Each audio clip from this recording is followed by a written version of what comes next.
Hello, my dear aspirant. My name is Mitiranjan Misra. Recently, this Tri-Veg IS started an initiative on answer writing. Every day, we are providing one question in our Telegram channel, and those who are submitted this answer of that questions, we are also evaluating their question and giving back on the same day. And under this daily answer writing initiative, yesterday we asked questions, and we are going to discuss about the answer and approach and how to stay as per the demand of the questions. Okay, let's see the question. Yesterday we asked the question. The question is about it is from the GS2. The Constitution of India follow a fine balance between the sovereignty of the Parliament and supremacy of the judiciary. Discuss 10 marks and 150 words. Okay, in this type of question, you have to first understand what are the demand of the question. In these questions, there is two part actually. First part is about the sovereignty of the Parliament. Okay, you have to write or explain about what is the sovereignty of the Parliament.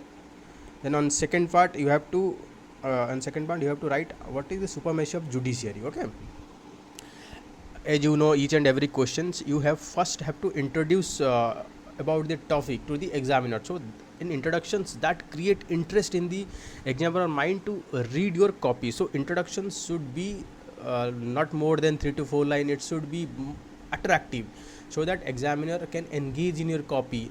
Okay, so in model answer, what you can write: sovereignty of the Parliament is associated with the British constitutions. Okay, British constitution is called as the sovereign constitution because British constitution can make any law by simple constitutional amendment, just like an ordinary law. Okay, and the concept of supremacy of judiciary is associated with the US constitutions, because in US constitution judiciaries can review any law. So due to that, the USA Supreme Court is called as the third chamber of the Parliament or US Congress. Okay, but when it comes to the Indian Constitution meticulously incorporate both these concept to ensure check and balances among the organs of the government. Okay, when our Constitution is prepared by our founding father of constitutions, they meticulously take both this provision and integrate as per the suitability of the Indian conditions. Okay, then we have to write as per the demand of the questions. The first part of the question is sovereignty of the Parliament. Okay, you have to write the sovereignty of the Parliament. Why our Parliament is sovereign? We have to mention here the Parliament of India. The Parliament of India. Why Parliament is sovereign? Because Parliament of India can amend the Constitution. Okay. You might be knowing there are three types of constitutional amendment that Parliament can make. Okay, and first one is the amended by simple majority. For example, creation and abolition of the state legislative council and other provision can be amended by simple majority, just like an ordinary law. Okay, then second type of amendment is unilateral action of the Parliament, no approval of the state, under Article 368.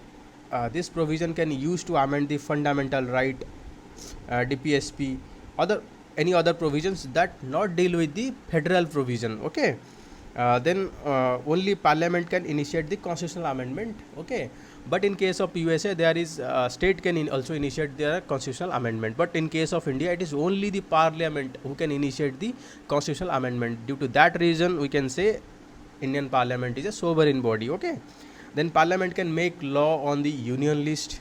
It can make law on the concurrent list also. It can also make law on the state list during certain circumstances that given. I think it's 5 to 6 circumstances under which the union can make law on the state list. For example, during the national emergency, during president rule, when two states request for this center to legislate a law on the state list under Article 352. I think 252. I think yes, it is under Article 252. Okay.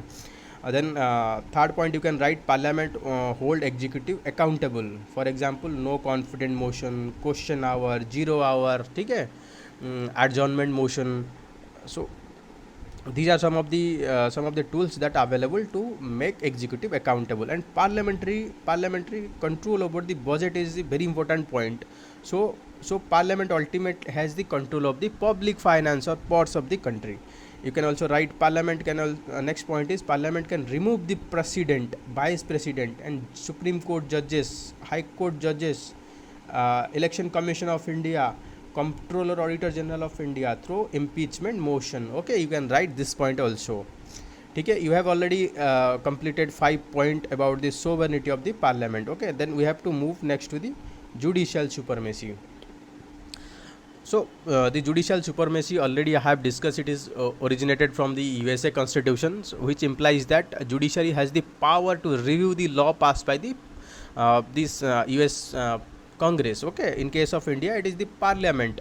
So there are number of provisions that in our constitutions that indicate that Indian Constitution follow judicial supremacy. For example, judiciary act as a protector and guarantor of the fundamental right. Okay, if you read Article 32 and Article 13 and Article 32 and Article 226 gave power to the Supreme Court and High Court. Okay, for example, Article 13 says any provision of the constitutional amendment or law that is inconsistent with the fundamental right are null and void. Okay, and Article 13 gave power to Article 32 and Article 226 for issue of the writs for enforcement of the fundamental rights. Okay, Article 32 gave power to Supreme Court to issue writs.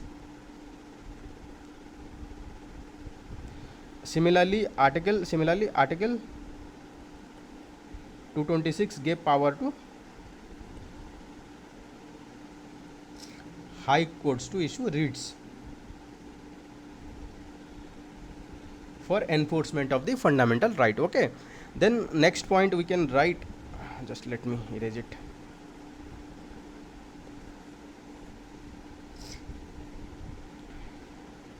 Next point you can write concept of judicial review. Okay, the concept of judicial review talked about Supreme Court to review the constitutional amendment, law passed by the Parliament and any other regulation can be struck down if they are violating the provision of the Constitution. So any law that is passed by the Parliament can be struck down by the Supreme Court if they are violating any provision of the Constitution. Okay, and then comes the basic structure doctrine.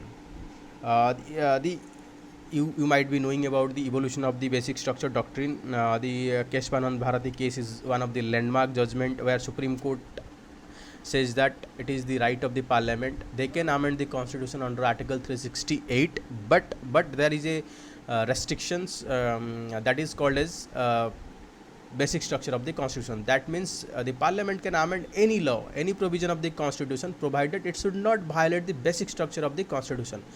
Basic structure means the soul, the essence, the without which our constitutional value or our constitutional balance will not survive. So Parliament can amend any law, any provision of the Constitution, but it should not violate the basic structure of the Constitution. This doctrine is originate in Keshwanand Bharati case. Okay. Next point is Supreme Court as a guardian of the Constitution have the power to interpret the Constitution of the India. Okay, in case of any interpretation, what is the meaning of any terms, then it is the Supreme Court who interpret the terms, what it mean for the legal interpretation. It is the Supreme Court who has to interpret. Okay, then we can also find the judicial supremacy under Article 142, which talked about the Supreme Court of India can make law, rules, regulations to ensure complete justice. For example, we have seen in number of instances the Supreme Court stepped into the domain of the legislature by enacting law under Article 142 to ensure complete justice. For example, you might be knowing about Bisakha guideline was recently passed by the Supreme Court. Then recently we have seen the Ajodhya dispute case also. Supreme Court invoked the Article 142 to ensure complete justice. Okay, now we have completed the judicial supremacy part also.